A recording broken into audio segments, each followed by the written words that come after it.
I've been getting bare rooted since I was in nappies, and I'm still at it. Every winter, like clockwork, my family gears up for the bare rooted season. My father grew them. I grew up planting and packing them.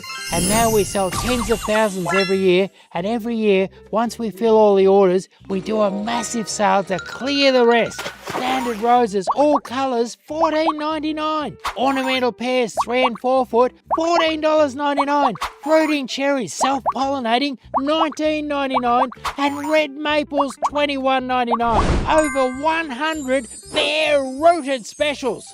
Spend over $300 and get a $100 weeping cherry for free. Giddy up! Yeah!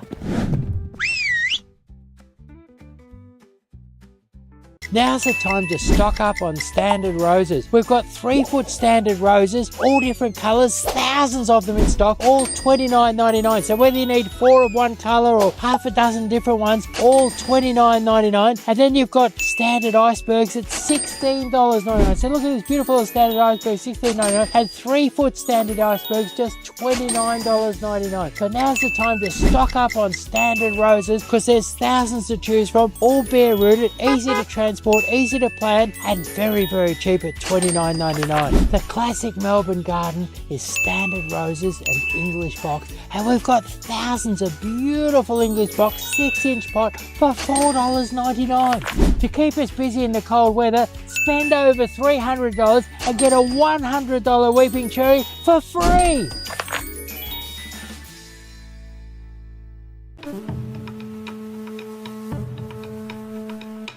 Finally, inner peace.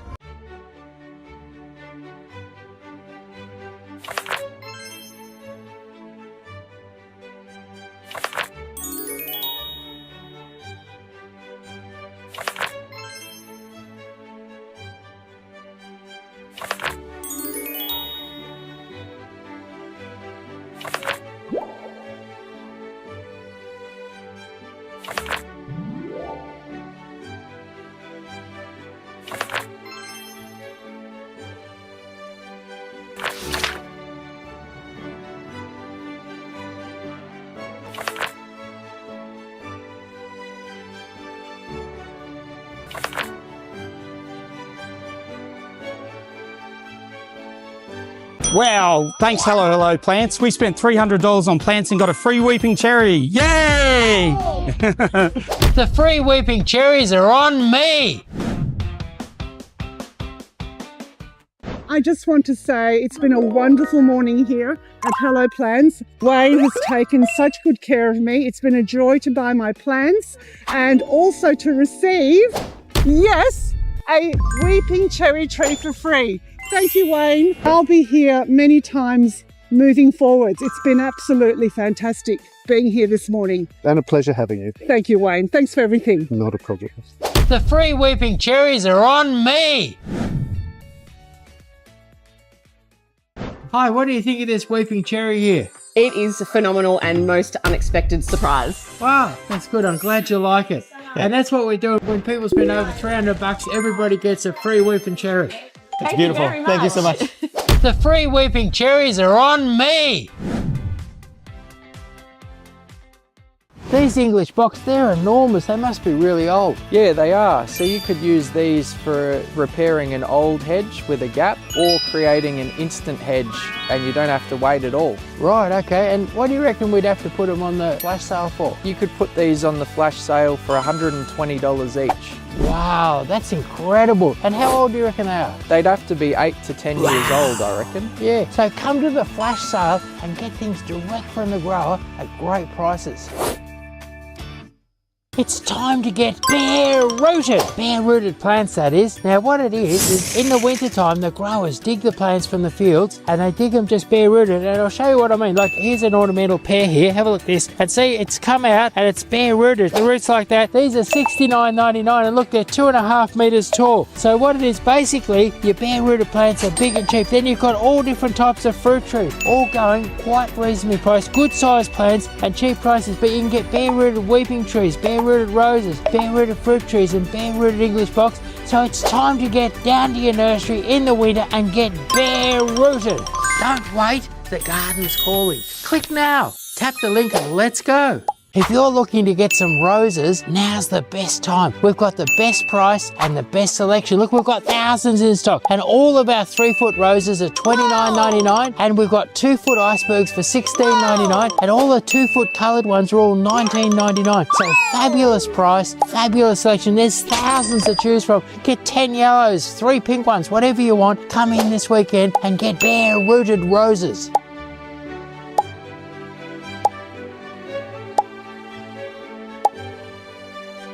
Don't wait, the garden's calling. Click now, tap the link and let's go.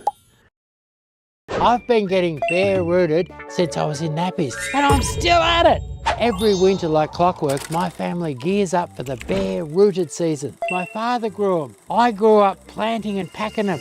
And now we sell tens of thousands every year. And every year, once we fill all the orders, we do a massive sale to clear the rest. Standard roses, all colours, $14.99. Ornamental pears, 3 and 4 foot, $14.99.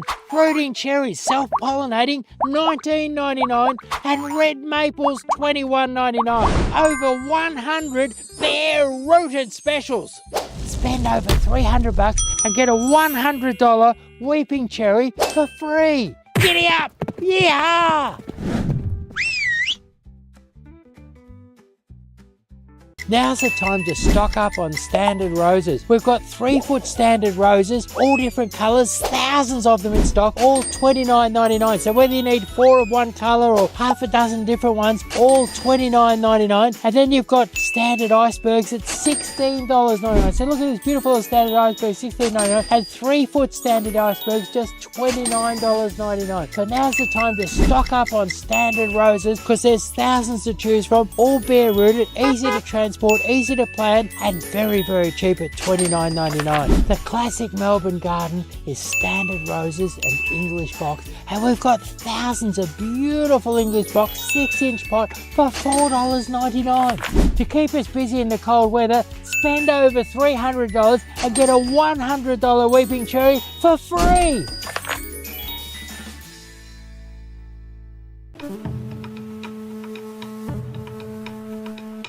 Finally, inner peace.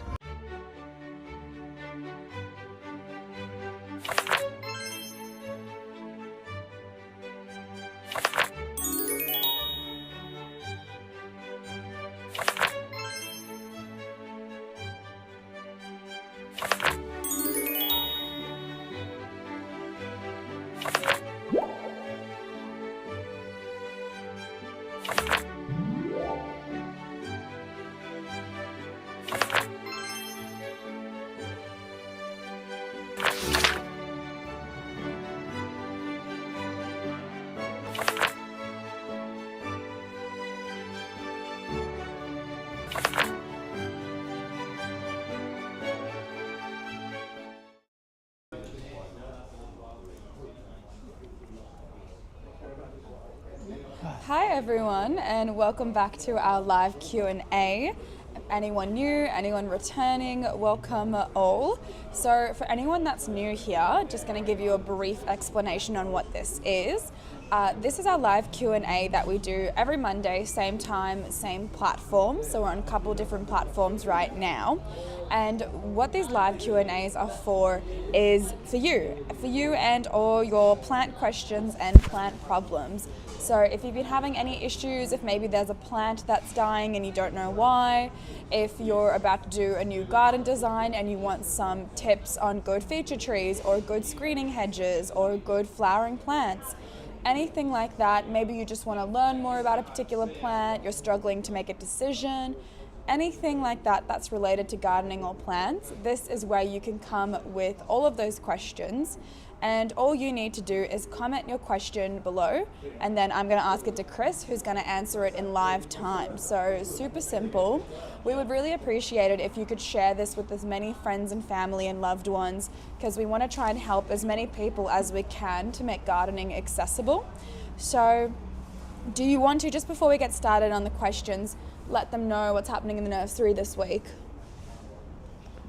Right, okay, so we're getting to the pointy end of the bare-rooted season. Basically what happens as you get, what happens is right at the end of the bare-rooted season, or as you get towards the end of the bare-rooted season, when all the orders are filled, the growers and ourselves put the prices down to clear out the last of the stock, and we have a really busy time for the next few weeks with very, very cheap bare root. We've got, I think at the moment, we've got standard roses from $14.99, ornamental pear trees from $14.99, and lots of fruit trees and ornamentals at $19.99. So, and we're giving away a free weeping cherry when you spend over $100 weeping cherry when you spend over $300. So we're very, very, very busy at the moment, and people are taking advantage of that those end of season specials.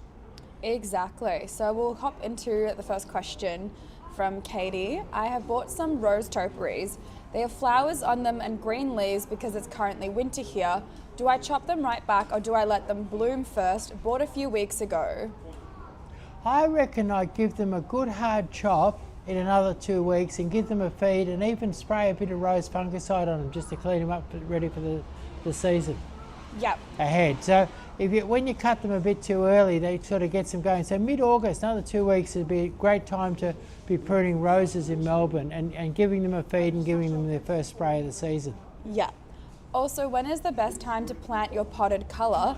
Filler plants for a spring arrangement.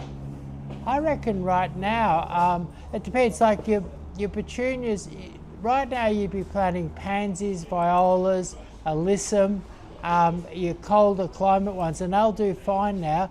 And then sort of late August, you can start putting out your petunias.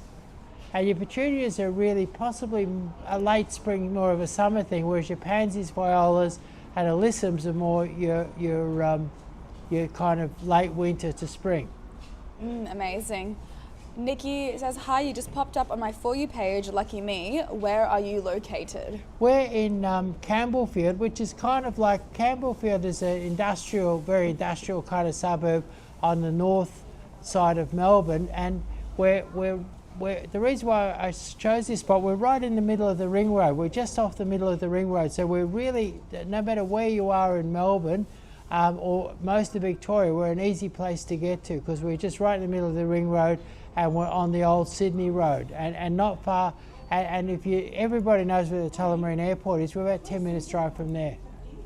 Great. The next question is, what is the best fertiliser for oregano herb? Look, a little bit of lime. You know, most people would be a bit on the acid side, so a little bit of dolomite lime. And then some nice organic fertiliser would be great. You know, you could use something like a power feed, some nice compost, animal manure, power feed, all excellent, and a little bit of dolomite lime. And if you didn't have any of that handy, like a bit of dolomite lime and Osmocote would be good at a minimum. But something a bit organic could make it a bit healthier for you. So something like your power feed or your animal manure or good quality compost. And don't forget the lime. Nikki says, I'm in Brisbane, but I believe there's possibility for postage. Yeah, little bit. Basically, in Brisbane, if you do a whole garden lot, and we do like a pallet, like what goes on a truck, we can do that to Brisbane. For $400 or $500, we can put a pallet at any suburb in Brisbane, and we sometimes do that. And then for just little bits, you'll find if you go through our catalogue, there'll be little bits and pieces you just can't get locally. And we have a lady that does a fabulous job packing them up real tightly and posting them all over Australia. So we do lots and lots of postage, but postage is only viable for small bits and pieces. We have someone saying Australia is too dry and dead. We need more colours and flowers. We certainly do.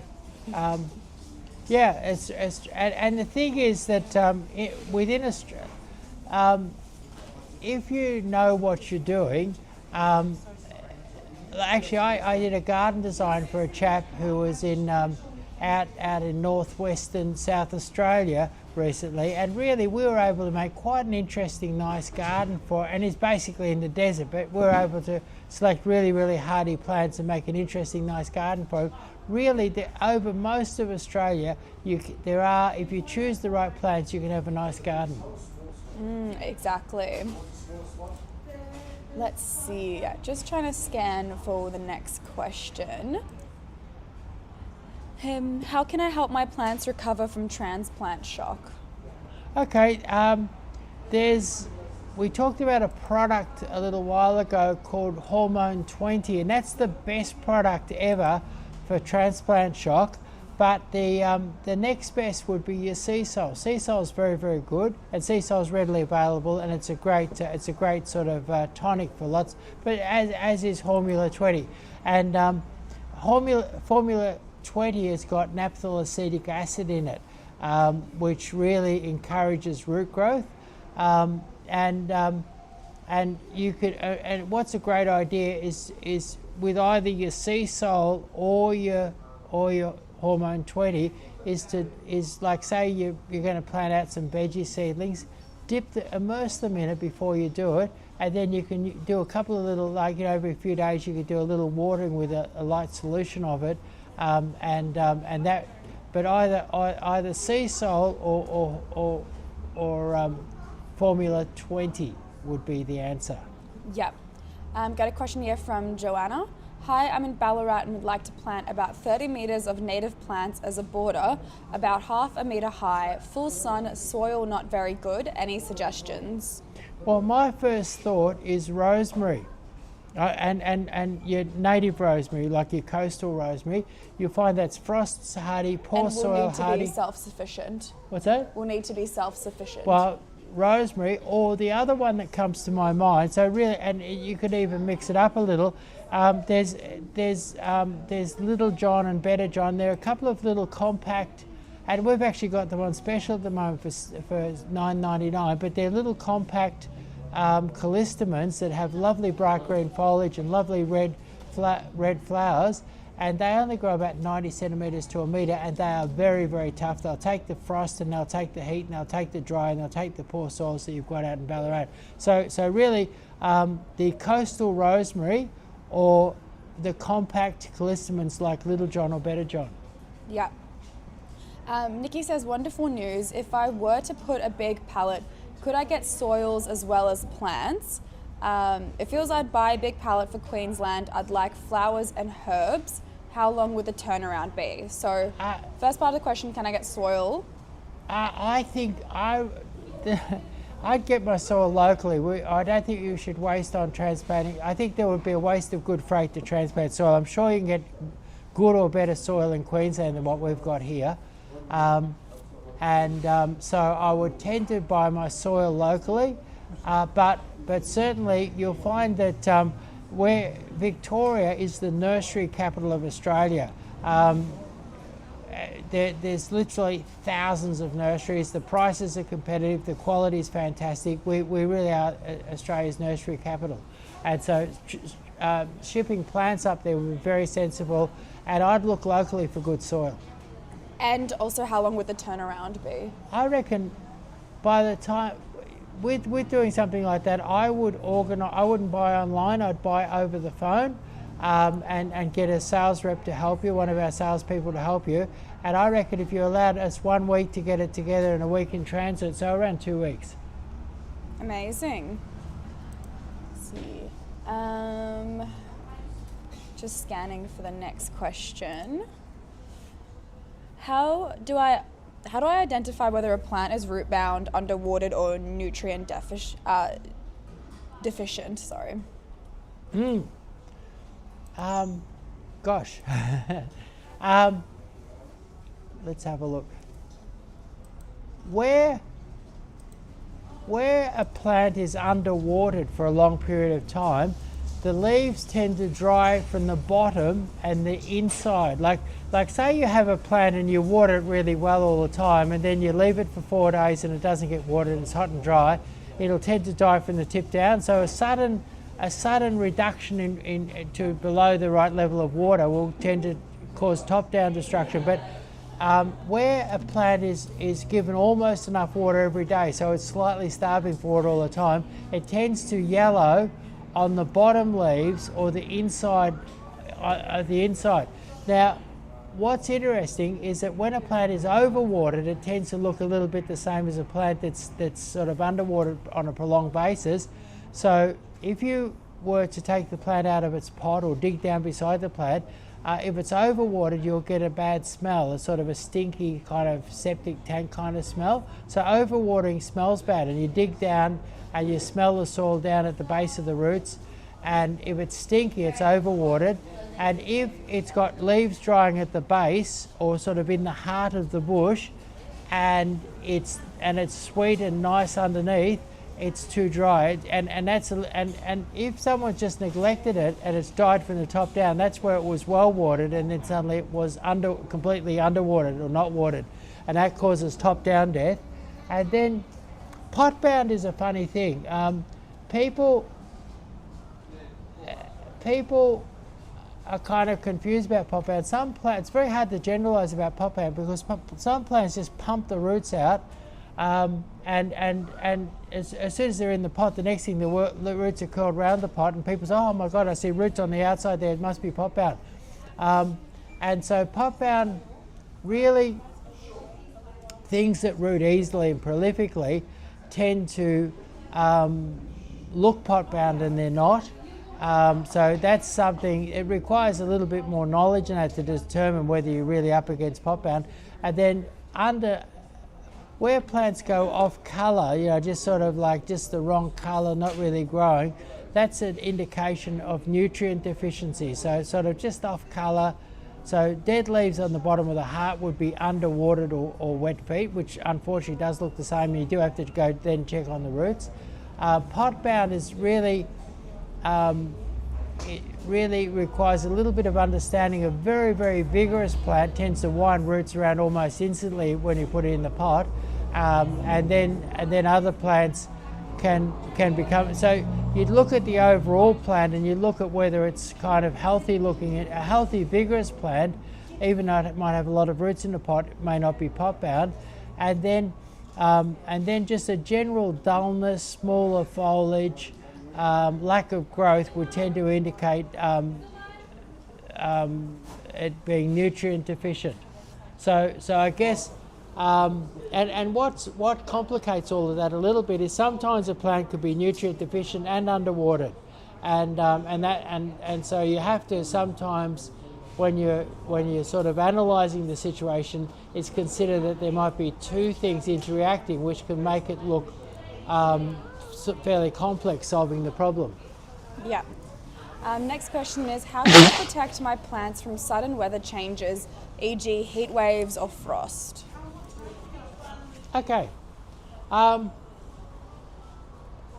Things that are frost hardy, you can put them under the veranda, under the carport, or under a bush or a tree, and that can really help you with frost hardiness. And then heat waves, like say it's summer and you're going away for a holiday and you left the kids to water the plants, but you know they're not really going to do it very well. Get them in the shade. Or the other thing that's really good is a saucer of water. Plants sitting in a saucer of water, well watered, and then sitting in a saucer of water will stay moist much longer than plants that aren't in a saucer of water. And also, like I remember one time I was staying with an auntie, and she said that no matter how she was in Queensland, and she said no matter how much she watered her plants, they always looked dry and miserable. And I had a look, and they were all in terracotta pots. And I went and took them all. I went and bought a few garbage bags, a couple of packets of garbage bags. And I took them all out of the pots that they were in, draped a garbage bag in there, and popped them all back in. And I only spent, like I was staying there, and I only spent an hour or two doing it. And she never really knew what I did there. I just said I'll fix up those plants for you. And then I cut the garbage bag off as it came out of the top of the pot, so you couldn't see the garbage bag. And what that did was that plants in terracotta or concrete pots, what happens is that the terracotta or the concrete actually sucks the water out of the soil, and they dry out really, really quickly. So as you'd water them, and in a couple of hours of hot sun, they'd be dry again. And so what I did was I put this plastic garbage bag in there, and it stopped the concrete from drawing the water out of the potting mix. And in no time, and I remember her saying to me, you know, every time she spoke to me, she said, ever since you were here, she said, everything's just doing so much better.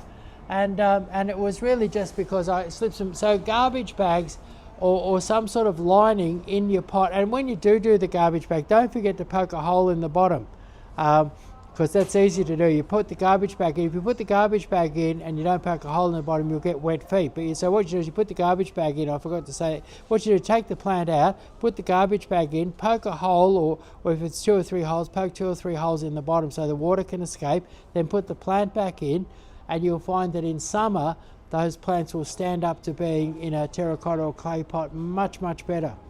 Amazing. The next question is, I notice you do garden plans. Does this include Western Australia, and what is the cost?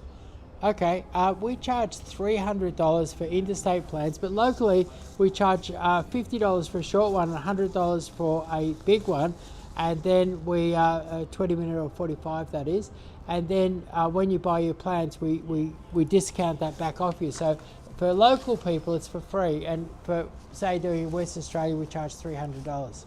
Yeah. And I've done a few in West Australia too. Next question is, do you have bush turkeys in Victoria? If so, how do you deter them? Just good fencing / netting. We don't have bush turkeys in Victoria, and so I'm not really, you know, apart from fencing, I really wouldn't know how to deter them. And I imagine they would skip over a fence pretty easily. Yeah. Next question is, what is the best time to grow Lebanese cucumber? I tried so many times, but it didn't grow. Ah, right. I think your timing is very, very important there. In Victoria, mid to late September, you start, you know, the cold nights stop and you start getting warm nights. And mid to late September will be the time to start. One thing, if you go, I used to be friends with a market gardener, and he taught me that if you can be real keen and you can start too early with things like cucumbers and pumpkins and things like that. And what happens is the cold nights gives them a sort of a battering, and then they don't take off as well when the warm weather comes. So it's very important to get that timing right. Like with a lot of things, like a lot of appointments and bits and pieces, to turn up early is good.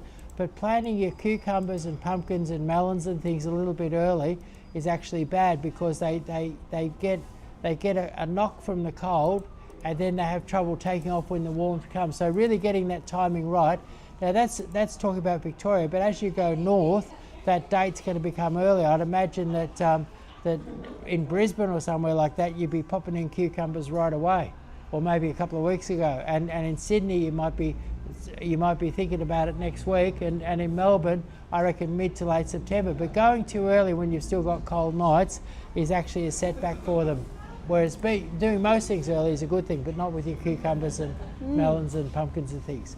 We had an interesting comment from Adrian saying the question for turkeys is, use chili powder on the plants and the turkey stays away. So maybe try that and see if that works. Yeah. Yeah, amazing. All right. And then maybe after a while, if they eat a bit of that chili stuff, you might try eating the turkey. The next question is, what's the benefit of rotating crops in a vegetable garden?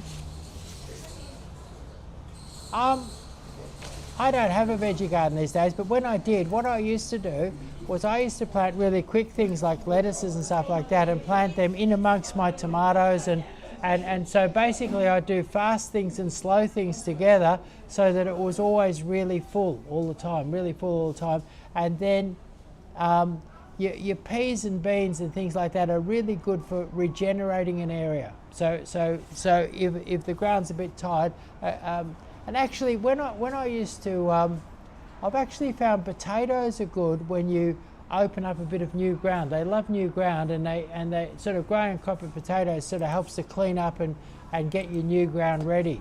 And potatoes seem to particularly love new ground. So new ground, opening up new ground potatoes. Tired ground would be your peas and beans and things like that would be great for tired ground. And I love planting all different, fast and slow vegetables together, so that the garden's really full and productive, and there's barely room for a weed. What are some fast vegetables and some slow vegetables? Well, fast would be actually the fastest vegetable of all, and what got me interested in growing vegetables when I was a little kid was I remember buying, and I think it was about a week's pocket money, I bought a packet of radish seeders just as a little kid, and I planted them, and I think within about 35, 40 days I was eating radishes, which was interesting because as a little kid I never would have eaten a radish unless I'd grown them, but having grown them I then had to eat them. And then I developed a taste for radishes. But radishes are the fastest thing around. And radishes are also very interesting because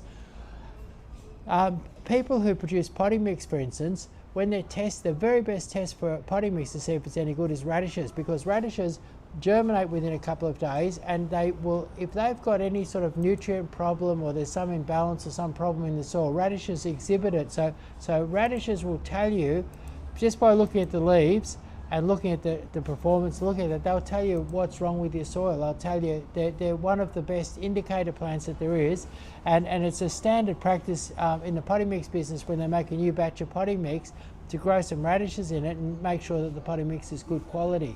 So people can use, and that's one of the best fast things. But lettuces, if you buy seedling lettuces, you're eating them very, very quickly, and so lettuces would be another really good fast vegetable crop, and things like beetroot and onions and carrots and that all a lot slower. So you put your fast things in between the slow things. Yeah. I also just wanted to say, Nikki says, thank you, Adrian. The Bloomin' Horrors, this is about the turkeys, they think they're part of the family. Just strut and munch. We wish you luck, Nikki, with your bush turkeys. Next question is, what should I plant in the same bed as my carrots? Interesting question. So carrots are really, really slow. So I mean, you could pop a row of radishes in between them for sure. You could use spring onions, would be a good little fast crop. Lettuces would be lettuces and greens, and actually another super duper fast thing, and really a really good healthy and wonderful vegetable is your what do you call it? Your rocket. Rocket's super fast, and you could sprinkle it, and you could nearly get 2 crops of rockets up between you. You could get a couple of crops of rocket and lettuce and any of that sort of fast green type stuff. Get that up before your carrots are ready. Yeah. Next question is, Leighton Green Hedge, is this fast growing and dark green, and do you ship to Adelaide? Yes, we do, and we could do little tubes and post them across to Adelaide. And that would be quite, or we could do bigger plants and send them on a truck pallet.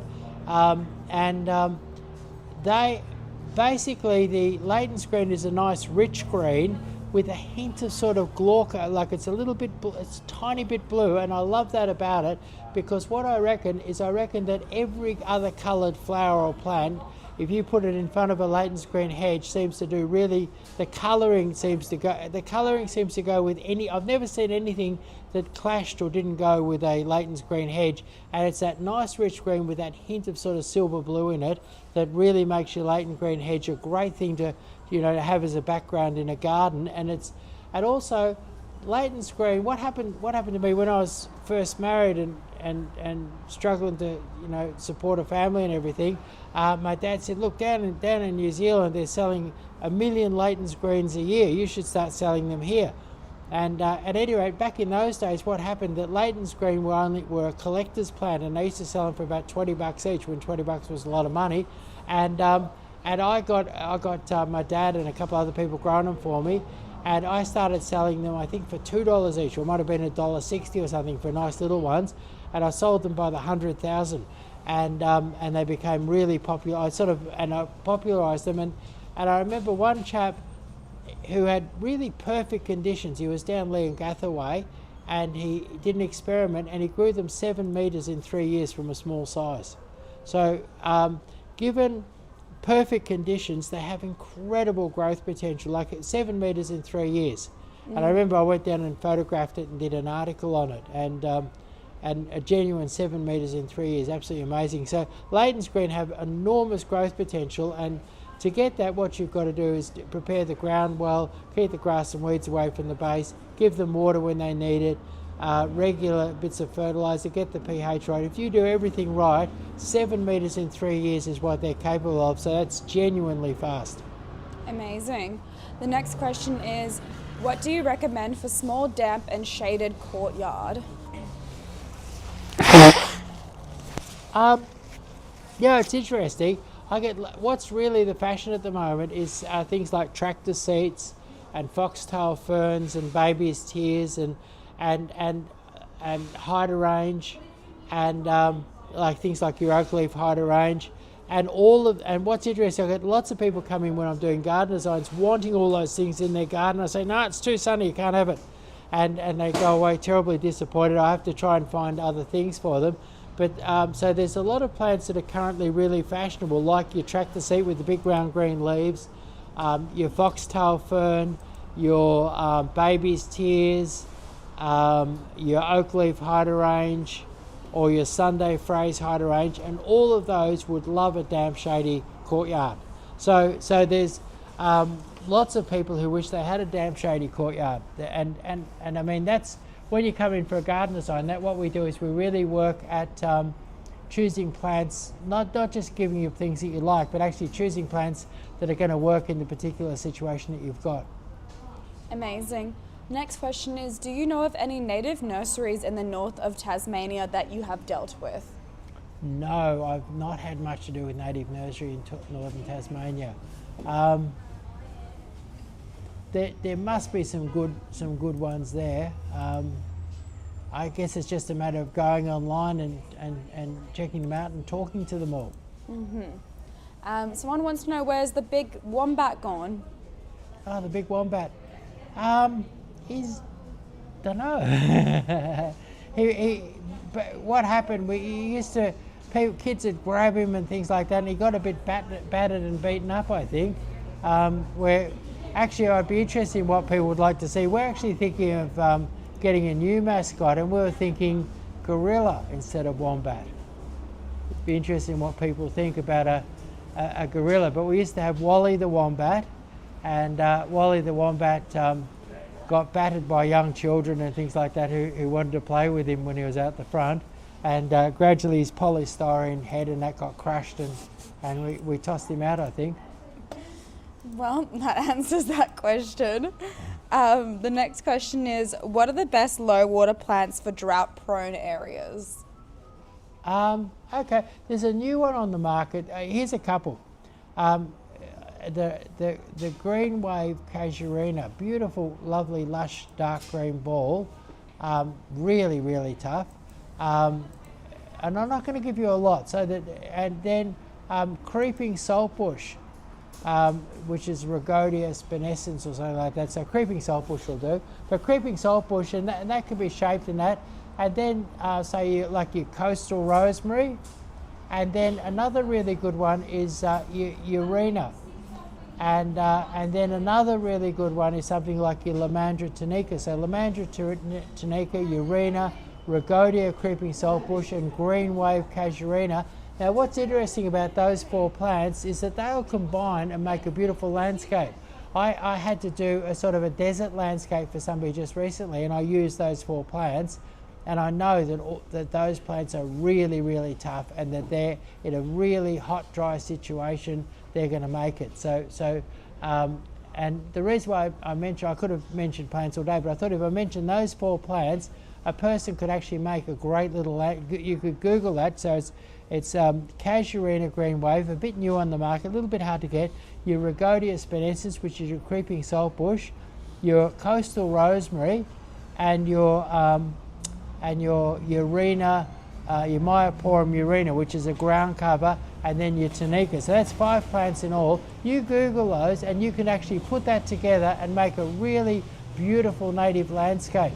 And if you wanted a feature tree in that, you could do something like a coastal banksia, makes it sort of a nice, gnarly, good feature tree in your sort of arid looking landscape. Great. Also, Joanna says no to the gorilla and that we should stick with the wombat. Really? Yep. Yeah, that was Wally the wombat. poor Wally the Wombat. Well, Yeah. maybe the second version will fare better. Maybe we could rebuild Wally. that living piece of history. What's funny is that my son and his mates all kind of earned their pocket money being Wally the Wombat out the front of our nursery in the old days. Well, maybe keep an eye out for Wally the Wombat's return. Yeah, maybe it's Wally that's got to come back. We'll have to get some photos of the old Wally the Wombat. Yeah, that'd probably be in our archive somewhere. Yeah. The next question is, how do I prepare my garden before a new planting season begins? Okay, so the best thing, so how do you prepare your garden? First thing you do is go out and have a good look at it. And the starting point is elimination. What should be eliminated? And what I do is I look at it and I think, well, yeah, it's a bit of an ugly bush there. Now, what does that do? Oh, it has fantastic flowers in the middle of summer. Can't get rid of that. Well, I don't know what it does. I don't even know why they put it there.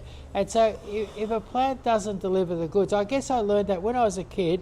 I worked for 10 years, from 7 to 17, for a lady who was a very good gardener, and we were always chopping things out. And basically, if they didn't deliver the goods, if there wasn't a good reason, if it didn't have fantastic autumn colour or fantastic blossom and autumn colour, she would eliminate.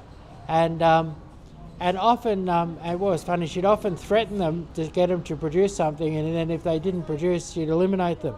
And so the starting point is really looking at your plants, and perhaps right now you could spray your weeds with Roundup, and you could eliminate any plants that aren't pulling their weight. All plants should produce something good, and they should produce nothing, like if a plant suckers like crazy or it blocks out a beautiful view or something like that, get rid of it. Be ruthless. The people that hang on to plants are people that kind of don't feel that they can create, but plants grow so easily, and you can create the colour, you can create the vistas, you can create what you want with plants, and it's much easier what you think. So you don't have to hang on to non-performing plants. Eliminate your non-performing plants, and then so having eliminated the rubbish, sprayed the weeds, then you would start digging it over.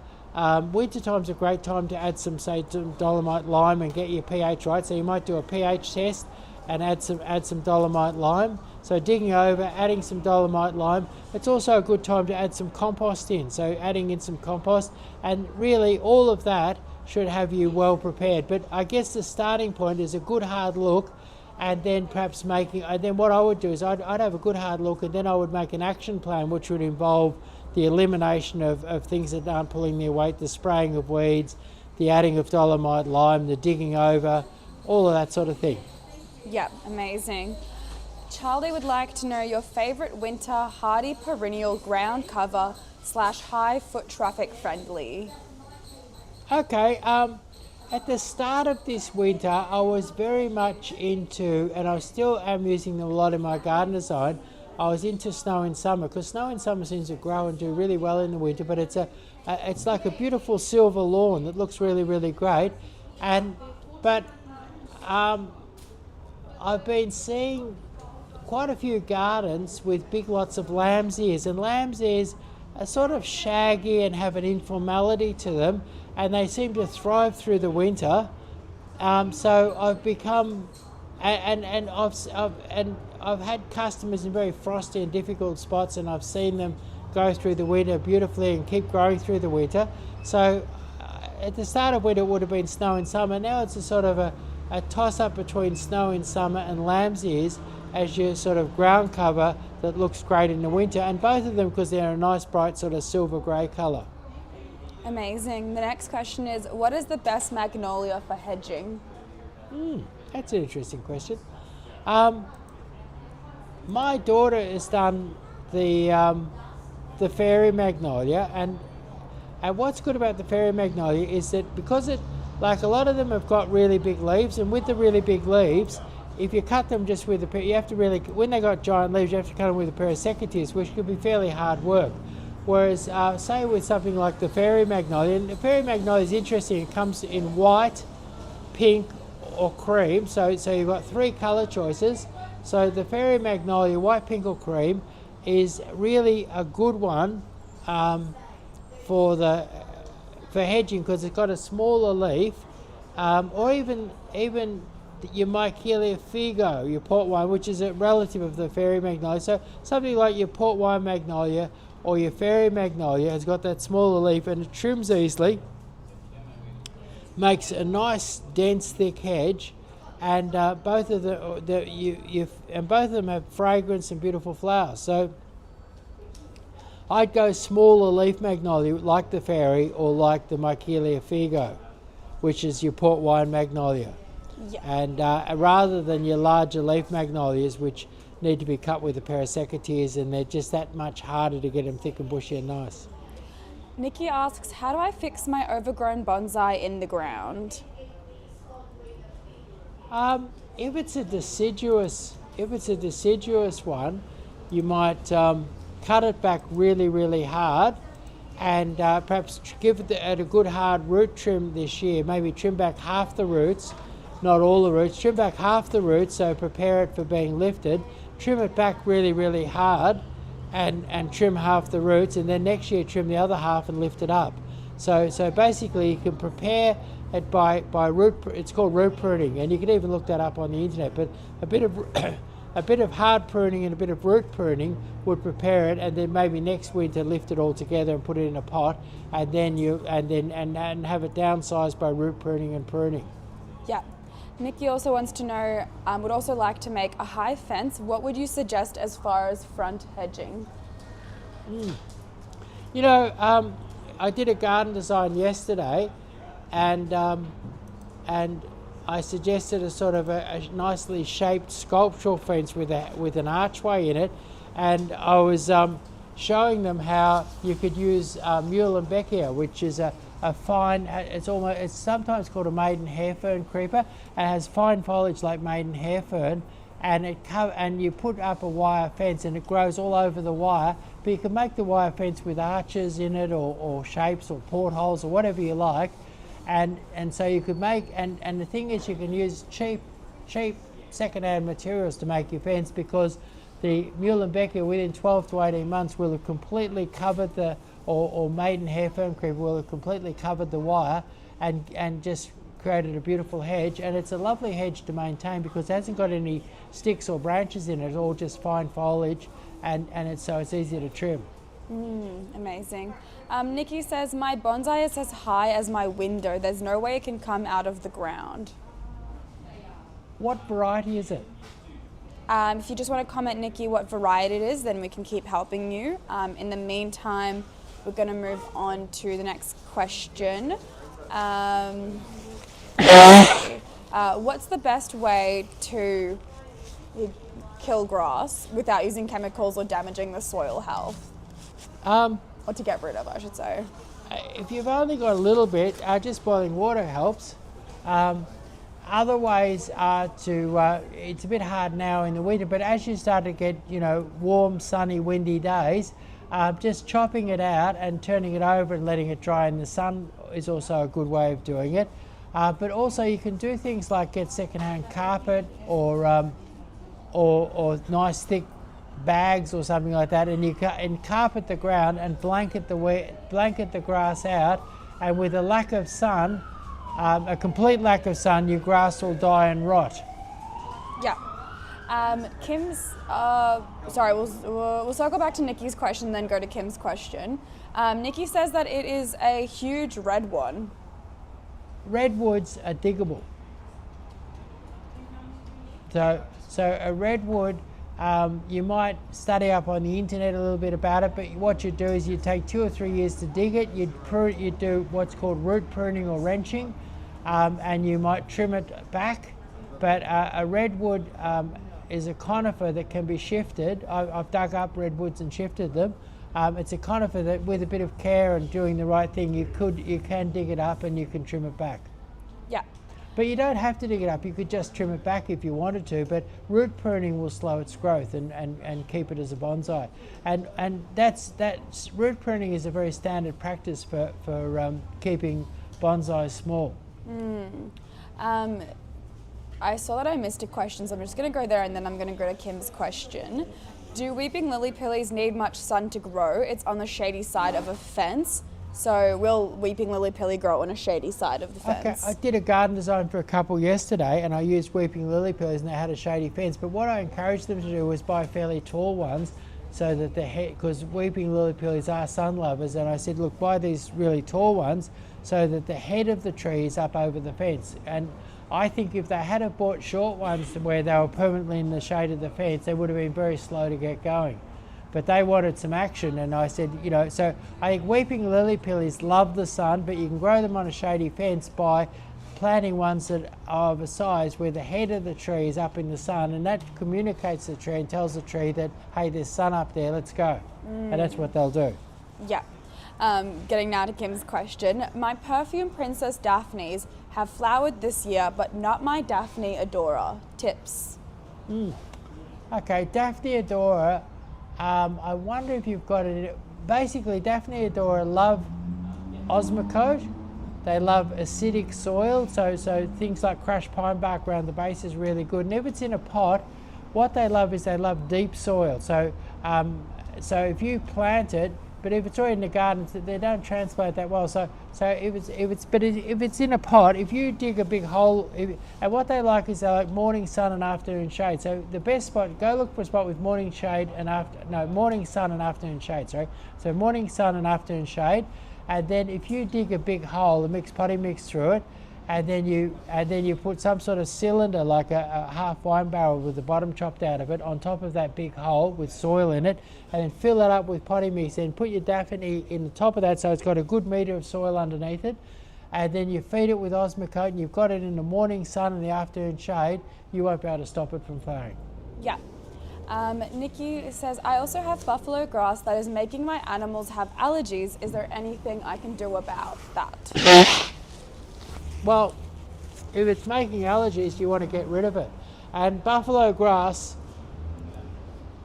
if you cover it up with old carpet or something like that and it'll take a little while, but give it no light, it'll try and get out from underneath, but if you chop it and don't let it get out from underneath, it will die, and when it dies, you can then replace it with another grass that's more suitable. We've got 2 more questions. Second last one is Charlie's question, which is a follow-up on the getting rid of grass without using chemicals or damaging the soil health. Charlie says, we tried carpet with mulch and the grass just grew over the top. The grass will, a good thick carpet, as long as, like, say if you've got the kikuyu there, it will come out and grow over the top. So you just got to stay on top of it, like cover up that area, and then if the grass pops out from underneath, you chop it off. So if you don't let that, what you've got to do is you've got to prevent the grass from photosynthesizing. So, and you can use black plastic, there's all sorts of things you can use, but no light, and don't let it sneak out from underneath, because if it sneaks out from underneath and photosynthesizes, it'll keep that whole patch alive under the carpet. Pretty tough thing. All right, we're going to finish off with the last question from Catherine. What would be a fast-growing, strong perfumed climber and best time to plant, please? Okay, so fast-growing and strong perfume would be your common jasmine. And your common jasmine, I reckon it can grow 1.5 or 2 meters a year. It goes absolutely berserk, so berserk that some people complain about its fast growth. And then that'll give you a tremendous load of beautiful fragrance in probably middle of September for about a month. You'll get a month of fabulous fragrance with a common jasmine. But I kind of like the Chinese star jasmine, not quite as fast growing, but still reasonably fast growing. And your Chinese star jasmine will give you 10 weeks of fragrance. It'll start flowering in Melbourne. It'll start flowering in probably last week of November and flower right through into February. So very, so it's a fabulous perfume and very long flowering. Amazing. Well, that is us for today's live. Now, as I mentioned before at the start, this is a weekly live Q&A we do. So we do this every Monday, 12 p.m. to around 12:45. And you can come every week, or if you find that you're not able to make it, you can, of course, email us, call us, come in store, anything like that if you find that you have further questions. We also have a blog on our website called Chris's blog, which covers a lot of topics, everything from early spring blossoms to winter color to spotlighting particular plants. So you'll find there's actually a lot of information there, as well as all our social medias and the videos we put out. So you might find your question gets answered there. But we hope you have a wonderful rest of your Monday. Could I talk about the Grow Direct Flash Sale this Yeah, Friday? sure thing. So the next chance to get us live is the Grow Direct Flash Sale. That's going to be 12 o'clock this coming Friday on your favourite platform. And what happens is I'm on the phone today and I'm talking to different growers. I'm getting different deals. And we're going to put 100 specials up for your perusal. And they'll be up online and they'll be up in store, and there'll be 100 really good specials. And just to give you an idea of just how good they are, we're going to have standard roses for $14.99, and we're going to have ornamental pears like your Capital pears and Cleveland pears for $14.99, and that's 2 of your 100 specials. So 100 really worthwhile specials. So if you're putting a garden together on a budget, or you just want to learn about great specials, or you're helping a friend get their garden together, tune in, and also get your friends and relatives to tune in as well, because this is how you get lots and lots of cheap plants. And we've designed this 100 plants as a whole range of plants that would allow a person doing a whole garden to do the whole garden within that sale at great prices. And if you spend over $300, there's a $100 weeping cherry for free, and through most of Victoria we're doing a free delivery when you spend over $300. So it's an incredible deal. It's an incredible way to get a big lot of plants really cheaply. Amazing. All right, we'll see you next Monday, or we'll see you on Friday. Thank you.